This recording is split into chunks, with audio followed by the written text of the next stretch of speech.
एक सपा का नेता जिसका नाम रामजी लाल है, मतलब जो राम के नाम पे नाम है उसका, और वो ऐसे बयान दे रहा है। वो मतलब महाराणा सांगा का इतिहास जानता है वो।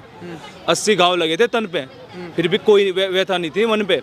राजपूत समाज चुप नहीं बैठेगा इसके लिए, ईंट से ईंट बजा देगा। और अभी राष्ट्रीय करनी सेना गई थी ना उसके, उसमें मिला तो नहीं वो वहाँ से, और वो जिस दिन मिलेगा ना उसको बता दिया जाएगा कि उसने बोला क्या है। अब क्या बोलूँ, एक शब्द की मर्यादा है, नहीं तो ऐसे लोगों को ना ऐसे मिट्टी में गाड़ दिया जाता है, अगर ये सामने आ जाए तो।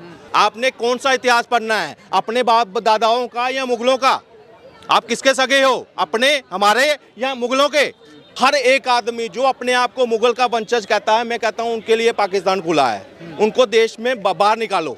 ये हरामी के पिल्ले को बोलिए कि थोड़ा तू पढ़ ले, जाकर इतिहास भूगोल पढ़ ले सुमन कही के, समझे? बिकॉज राणा सांगा जो है कौन थे भारत में? मुगलों को, बाबरों को और लोधी वंश को वो ठेंगा दिखाने वाला, परास्त करने वाला राणा सांगा कम्युनिटी है। ये सुमन को तो मैं सुबह शाम जूते उठाकर सुबह शाम मारूंगा और पार्लियामेंट में मारूंगा। बहुत जल्दी हम लोग भी आ रहे हैं पार्लियामेंट में। जो रामजी सुमन का जो बयान आया है कि जो अगर बाबर के औलाद हैं तो ये जो हिंदू हैं गद्दार महाराणा सांगा की औलाद है। तो मतलब उसने ऐसा, उस बहन के हराम खोर ने उसने ऐसा बयान दिया। मतलब महाराणा सांगा का इतिहास जानता है वो। 80 घाव लगे थे तन पे, फिर भी कोई व्यथा नहीं थी मन पे। 80 घाव लगने के बाद भी बंदे लड़ते रहे, है ना। उनका इतिहास हमें गद्दारों का इतिहास बताएगा वो हरामखोर है। वो इतिहास बताना चाहता हमें। कौन थे कभी राणा सांगा का इतिहास पढ़ा उसने? और मैं तो उन हिंदुओं को कहना चाहूँगा कि जो हिंदू, जो मैं कह रहा हूँ सपा और इनको वोट देते हैं, वो साले हिंदू, दोगले हिंदू, सेकुलर हिंदू कहाँ है वो? क्या वो उन्हें पता नहीं है कि हमारे पूर्वजों को किस तरह से अपमान किया जा रहा है? राजपूत समाज चुप नहीं बैठेगा इसके लिए, ईंट से ईंट बजा देगा। और अभी राष्ट्रीय करनी सेना गई थी ना उसके, उसमें मिला तो नहीं वो वहाँ से, और वो जिस दिन मिलेगा ना उसको बता दिया जाएगा कि उसने बोला क्या है। उसको बता दिया जाएगा कि उसने क्या क्या क्या क्या हमारे उसके लिए बोला है।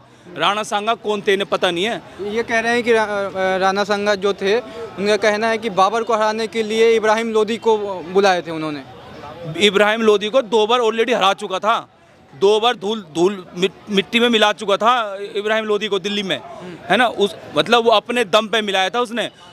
सोचो, गुजरात के सुल्तान को हराया उसने बहुत सारे राजाओं को हराने के बाद तब जाके वो, मतलब जो राजा इतना सशक्त और मजबूत है वो अफगानिस्तान से बाबर जैसे छक्के को मंगाएगा अपने उसके लिए।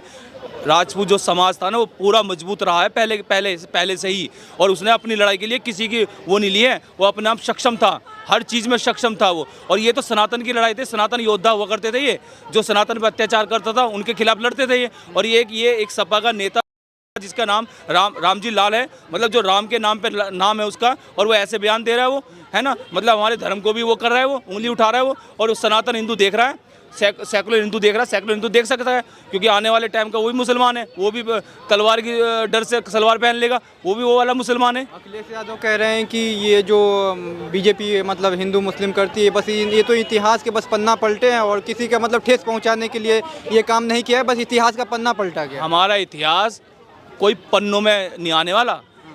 जो राजपूती इतिहास रहा ना, सनातनी का इतिहास रहा है, कोई किताब के पन्नों में नहीं आने वाला, ऐसा इतिहास रहा है हमारा, है ना। और ये कह रहे कि ऐसी चीज़ें कह रहे हैं। अगर इतिहास उठाना चाहोगे, महाराणा प्रताप का इतिहास उठा के देखो, दादा सूरजमल का इतिहास उठा के देखो, महिर सिंह का, राजा भोज का, इनका इतिहास उठा के देखो, जाट सूरजमल जी का इतिहास उठा के देखो ना, पता चलेगा। रानी पद्मावती का, रानी कर्णावती का, रानी दुर्गावती का, इनका इतिहास उठा कर दे तो हमारा इतिहास कोई पन्नों में सीमित होने वाला इतिहास नहीं था। और आज ये हमारे इतिहास पन्नों में सीमित करना चाहते हैं ये। तो मैं अखिलेश जी को कहना चाहता हूँ, अखिलेश जी आप राजपूत समाज को बहुत गलत तरीके से ले रहे हो। राजपूत समाज वोट की चोट से भी आपको वैसे देगा और वैसे भी तैयार है। आज भी करनी सेना जाने को तैयार है, राजस्थान से कुछ हो चुकी है, उन्होंने आह्वान कर दिया है कि हम वहाँ पे दोबारा जाएंगे रामजी लाल के उसमें, पर वो मिलेगा नहीं, वो भाग गया वो। और जिस दिन भी वो मिलेगा उसको बता दिया जाएगा कि उसने क्या क्या बोला है, उसको असली इतिहास बता दिया जाएगा कि क्या है। आज हिंदू मुसलमान हो रहा है, 70 साल से हिंदू मुसलमान हो रहा था, लेकिन आज हिंदू भी हो रहा है। हिंदुओं को तो ये मैं कह रहा हूँ कि जूतों के नोक पे रखते थे। आज एक मौजूदा राष्ट्रवादी और हिंदुत्व वाली सरकार आई है, तो आज हम अपनी आवाज़ भी उठा पा रहे हैं, आज अपना इतिहास भी जान पा रहे हैं। ये तो हमारे सारे इतिहास दबा दिया गया था, हमारा तो सारा इतिहास दबा दिया गया था। कश्मीरी पंडितों को निकाल दिया गया, 7 लाख कश्मीरी पंडित तो क्या जब बीजेपी थी क्या? तब बीजेपी थी क्या? 59 हिंदुओं को मार दिया गया गुजरात में, तब बीजेपी थी क्या? अरे आज भाई धर्म के नाम पे बंटवारा हुआ। 1947 में बीजेपी थी क्या? 1966 में निर्मम हत्या कर दी साधुओं की, 5000 साधुओं को गोली से भून दिया गया, तब बीजेपी थी क्या? तो उन्होंने जो बयान दिया उसके लिए कानून है, पुलिस है, प्रशासन है, ये करनी से ना जो उनके ऊपर हमला करने के प्रयास किया, चाहे किया, जो तोड़फाड़ किया, वो सही है? कितना हद तक सही है? बहुत, देखो तोड़फोड़ कुछ नहीं किया, वो एजेंडा सेट किया जा रहा है, कोई तोड़फोड़ नहीं किया। औकात दिखाइए, औकात। और ये चीज़ पहले आपने करनी सेना के ऊपर प्रश्न चिन्ह उठाया, तो जब सर तन से गैंग लग रहे, भीड़ निकल रही थी, उस वहाँ कहाँ पे हमास का वो नसरुल्ला मरा था, उसके लिए जब भीड़ निकल रही थी, पूरा प्रोटेस्ट करा हर घर से नसरुल्ला, तब आप नहीं आए बीच में हैं? ये इतिहास के साथ खिलवाड़ है। हमारे पूर्वजों के इतिहास को तोड़ा मरोड़ कर अलग वे में बताया जा रहा है। आप कह रहे हैं इतिहास का पन्ना फरोल रहे, आपने कौन सा इतिहास पढ़ना है? अपने बाप दादाओं का या मुगलों का? आप किसके सगे हो, अपने, हमारे या मुगलों के? वो अपने तरीके से इतिहास लिख रहे हैं। बाबर को पहले, सबसे पहले हराया किसने? मैं जो ये टिप्पणी कर रहा है ना, जो अब क्या बोलूँ, एक शब्द की मर्यादा है, नहीं तो ऐसे लोगों को ना ऐसे मिट्टी में गाड़ दिया जाता है, गाड़ दिया जाता है अगर ये सामने आ जाए तो। एक मैं कहता हूँ दोबारा हिंदू के सब्र का इम्तिहान मत लो। ये इस तरह की टिप्पणी आपको आपके तुष्टीकरण करना है और चीज़ों पे करिए, नीतियों पे करिए, इतिहास के साथ खिलवाड़ ना करिए, ना हमारे महान योद्धाओं के साथ। अगर उसके साथ अगर खिलवाड़ होती है तो फिर सोच लो, ये आज करनी सेना है, वो एक पक्ष जो उनके साथ डायरेक्ट जुड़ा है वो आया है, कल पूरा हिंदुस्तान आएगा ना तो बचने की जगह नहीं मिलेगी आपको। तो इसीलिए राजनीति करनी है, अपने तरफ करते रहो, और मुद्दे हैं बड़े राजनीति करने के, मगर इतिहास के साथ और किसी की शौर्य के ऊपर उसको कलंकित करने का मैं कहता हूँ ये दुस्साहस मत कर देना हिंदुस्तान में। अब कह रहे हैं कि उनका बयान है कि मतलब बीजेपी इसको वोट बैंक की राजनीति बना रही है, क्योंकि चुनाव सामने है 27 का, तो इसलिए वोट बैंक की राजनीति कर रही है। मैं एक चीज़ कहता हूँ, आप मौका क्यों दे रहे हो? आप कह रहे हो बीजेपी, राणा सांगा सिर्फ बीजेपी के नहीं है, पूरे हिंदू समाज के हैं, पूरे हिंदुस्तान के। अगर यहाँ पे जो रहने वाले हैं, जिनको हमने शरण दी थी 1947 में, अगर वो भी अगर उनको अपना नहीं मानते तो वो भी उसी कैटेगरी में है। आज यहाँ एक इतिहास हिंदुस्तान को चुनना है हमारे लिए। बाबर, अकबर, ये जो है ना, ये महान नहीं रहे। हमने अपने दादा परदादाओं का उनका इतिहास पढ़ना है और पढ़ाना है आगे। अब सरकार को भी ये सख्त मैं कहता हूँ कि ये जो बीच में आपने रखा है ना, ऐसे भ्रम फैला हुआ, अकबर दी ग्रेट भी चल रहा है, इधर महाराणा प्रताप को भी आप पूज रहे हो, ये आप एक करो। ये मज़ारें, मस्जिदें, नाम शाम, ये भोग उखाड़ने का समय आ गया है। अब ये मुगल आक्रांतियों के चिन्ह अब बर्दाश्त नहीं है, ना उनका इतिहास चलने देंगे यहाँ पे। रामजी सुमन का यही तो कहना है कि जो पहले से मंदिर, जो हाँ मस्जिद है, जहाँ जो भी मज़ार है, उसको हटाने की क्या ज़रूरत है? तो वो अगर नहीं हटाएंगे तो ये बोलने की ज़रूरत ही नहीं। कल को उनके घर पे कोई कब्जा कर ले तो उसको हटाएंगे या नहीं? वो मैं उनके घर पे कब्जा कर लूँ, मैं उनके घर पे कब्जा कर लूँ तो वो मुझे बाहर निकालने की कोशिश करेंगे या नहीं करेंगे? कानून, शांति से कानून जो है, अगर संविधान बनता है, कानून बनता है, अगर आपके साथ कोई अन्याय हुआ है और पीछे हुआ है तो उसको करेक्ट करने का कोई समय देखकर निर्धारित करेंगे, या इस अवधि तक ये वैलिड है, उसके बाद वैलिडिटी खत्म हो जाएगी? अन्याय अन्याय है या नहीं? तो जो उस वक्त हुआ है, आज अगर उसको करेक्ट करने की कोई कोशिश कर रहा है, और एक हिंदू समाज सबसे जो आज बहुसंख्या में है, इससे पहले उसके साथ ही तो राजनीति होती गई। एक अपना इष्ट भगवान, उसके जो जहाँ राम को मानते हैं, एक पूरा समाज उसको मानता है, उसका जहाँ जन्म स्थल है, उस पे क्लेम करने के लिए हमें 35 साल लग गए। 35 साल। एक समाज को, आप मुस्लिम समाज को बाबर के औलाद कहना कितना हद तक सही है? बिल्कुल सही है। अगर मेरी पूरी, अगर वो उसकी समर्थन में रैलियां निकालते हैं, उसके समर्थन में वहाँ दंगे करते हैं, तो मैं कहता हूँ वो हर एक आदमी जो अपने आप को मुगल का वंशज कहता है, मैं कहता हूँ उनके लिए पाकिस्तान खुला है। उनको देश में बाहर निकालो। उन्होंने पाकिस्तान ले लिया था, वहाँ बाबर कर सकते हैं, चिल्ला सकते हैं, मगर यहाँ नहीं। यहाँ औरंगजेब, बाबर, ये हुमायूं कोई नहीं चलेगा।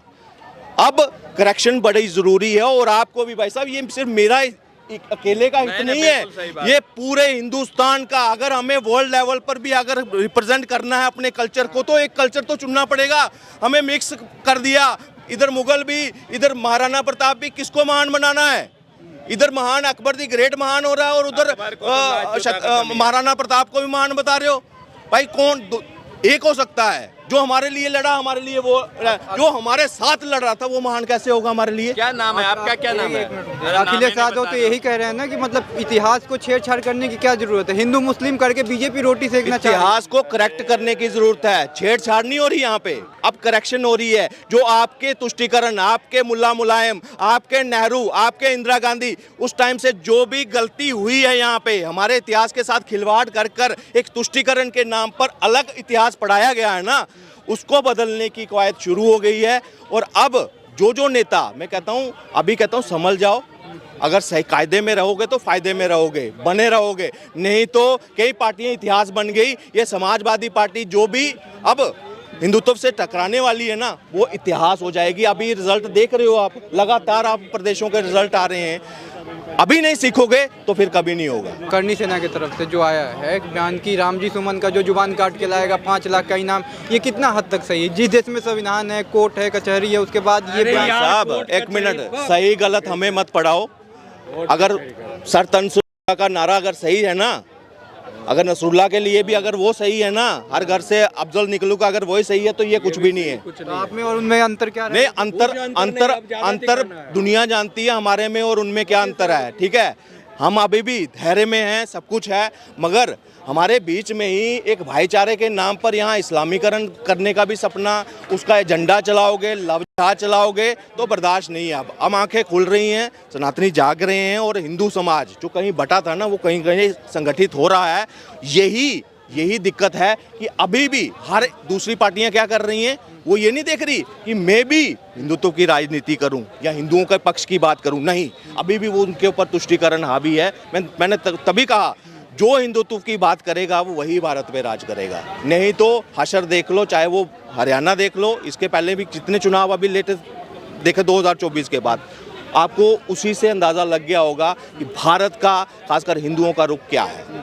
क्या लग रहा है अगर वो माफ़ी मांगते हैं तो मतलब करनी सेना पीछे हट जाएगी कि आगे एक्शन, क्या एक्शन? देखिए, माफ़ी भी चाहिए इसमें, और दोबारा इस तरह की कोई टिप्पणी ना हो, उसके ऊपर भी ये इनको प्रॉपर तरीके से पूरा जनता को विश्वास में दिलाना होगा कि इस तरह से हमारी पार्टी कोई भी हिंदू विरोधी कोई टिप्पणी नहीं होगी, कोई ऐसा एक्ट नहीं होगा, तभी इसमें माना जाएगा। अदरवाइज चुनाव आगे हैं, फिर बोलोगे भाई साहब ईवीएम हैक हो गई, तो ईवीएम अभी से हैक होना शुरू हो गई है, ये बात याद रखना। समाजवादी पार्टी के वो नेता भी हैं, तो अखिलेश यादव इस पर कुछ भी नहीं बोले, उन्होंने कुछ बोला ही नहीं, तो क्या कहेंगे? देखिए, वो मुल्ला मुलायम का बेटा है, वो कुछ नहीं बोलेगा, वो कभी उसको गलत ठहराएगा ही नहीं। जिन्होंने रेपिस्टों के लिए गलत नहीं ठहराया, जिन्होंने मुख्तार क्या नाम अंसारी को, उसको कुछ नहीं बोला, अतीक अहमद को कुछ नहीं गलत ठहराया, उसकी मौत को भी जस्टिफाई करने लगे, उस पर भी प्रश्न चिन्ह उठाने लगे। जो हिंदू धर्म को कुंभ लगता है उसको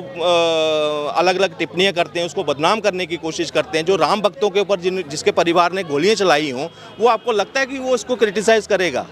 मनुस्मृति कौन जलाता है उत्तर प्रदेश में? इन्हीं की पार्टी के वर्कर। कोई किसी पे कार्रवाई हुई? अभी कह रहे हैं, आज का बयान बताता हूँ, आज कहते हैं कि इनको गोबर से, मतलब गोबर से उसको उसकी दुर्गंध आती है उनको। मतलब देखो, ये अपने आप को यदुवंशी कहते हैं, और यदुवंशियों का क्या रहा?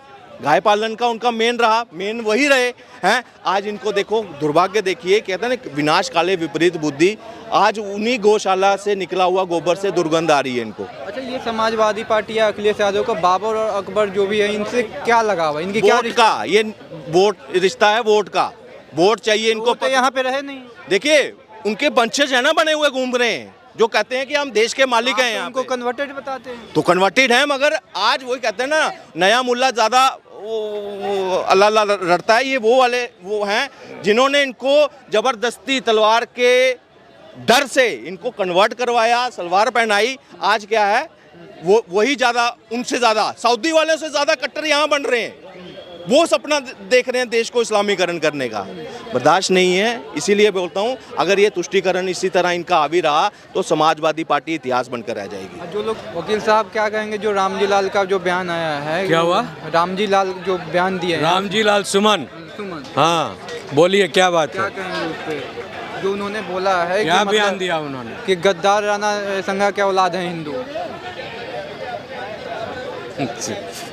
ये हरामी के पिल्ले को बोलिए कि थोड़ा तू पढ़ ले, जाकर इतिहास भूगोल पढ़ ले सुमन कही के, समझे? बिकॉज राणा सांगा जो है कौन थे? महाराणा प्रताप के दादाजी थे। और भारत में मुगलों को, बाबरों को और लोधी वंश को वो ठेंगा दिखाने वाला, परास्त करने वाला राणा सांगा कम्युनिटी है। हाँ, और उस आदमी को वो अगर इस तरह की अभद्र भाषा से बात की जाए तो ये सुमन को तो मैं सुबह शाम जूते उठाकर सुबह शाम मारूंगा और पार्लियामेंट में मारूंगा। बहुत जल्दी हम लोग भी आ रहे हैं पार्लियामेंट में, समझे? और सुमन जैसे चूतियों को ऊपर नीचे रोज सुबह शाम मारूंगा, समझे ना? वो कहता है दलित है, हमी के पिल्ले। दलित लोग ऐसे बात करते हैं कि अपने पूर्वजों को जो है गाली गलौज करते हैं, उनको नीचा दिखाते हैं और कटुओं को और हरामियों को तुम महान बताते हो। हाँ, ये कौन सा आदमी है तू? कौन सा तू दलित है? कह रहे हैं कि बाबर को हराने के लिए इब्राहिम लोदी को राणा संगा ही लेकर आए थे। राणा बाबर को हराने के लिए वो तो स्ट्रैटेजिक युद्ध होता है कि कोई भी हर आदमी जो है कहीं से कोई हायर करता है, सेना हायर करता है किसी को ख़त्म करने के लिए, मारपीट करने के लिए, कोई भी करता है। ये तो स्ट्रैटेजी हुआ उसका। तो उससे क्या हुआ? वो तो नौकर के तरह उसको हायर किया और उसके बाद ख़त्म हुआ, बात ख़त्म हुआ। करनी सेना ने जो एक्शन लिया है वो सही है? मतलब बिल्कुल सही है। करनी सेना जैसे हजारों सेना को सामने आना चाहिए देश में। सेना क्या है? भारत की सेना को सामने आना चाहिए, भारत को प्रशासन को सामने आना चाहिए। प्रशासन उसके लिए काम करेगी ना कि नहीं, पुलिस प्रशासन तो सोई हुई है ना। पुलिस प्रशासन क्या करेगी? जो आदेश होगा वही काम करेगी। सुओ मोटो तो कोई एक्शन नहीं होता है। जो नेता मंत्री बला बला कोर्ट आदेश करेंगे तभी, लेकिन क्या तब तक जनता सोई रहेगी, गाली सुनते रहेगी इनसे? हाँ, गाली सुनने के लिए जनता नहीं है देश की कि ऐसे ऐसे ही। हम लोग का भी अस्तित्व है, स्वाभिमान है ना। तो जब स्वाभिमान के पर ठेस पहुंचेगा तो खुद हाथ में लाठी लेता है, तलवार लेता है लोग, भाला लेता है। क्यों लेता है लोग? स्वाभिमान पर जब ठेस पहुंचा है। और ऐसे बयान जो है स्वाभिमान को ठेस पहुंचा रहे हैं। इसीलिए सुमन जैसे लोगों को जूते चप्पल रोज 4-4 मारने चाहिए।